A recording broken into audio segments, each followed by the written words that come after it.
Function niya, ito na yung i-replace mo sa clutch assembly tsaka sa clutch bell mo. Bale, ito yung bell, made in steel na nakapintura ng itim. Yung ilalim niya, pintura din. Tapos, ito naman yung clutch. So, hindi na siya kagaya ng traditional clutch na may clutch shoe, clutch springs. Ito, meron siyang shims na kasama. Copper shims. Ayan yung tsura ng copper shims niya na ito yung papalitan mo kapag ka naupod na. Magbebenta sila nito. Meron siyang butas dito. Tapos meron din dun sa mismong clutch.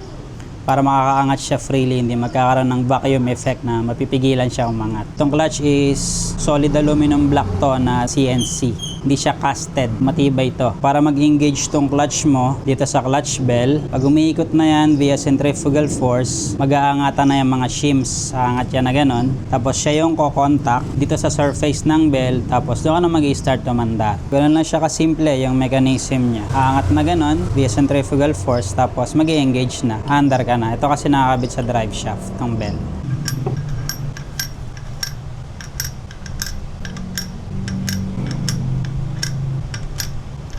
$12 pieces.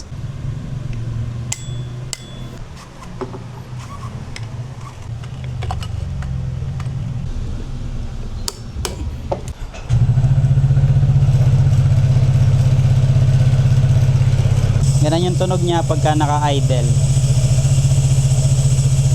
Pag umaandar ka na, wala na yung tunog ng kalansing.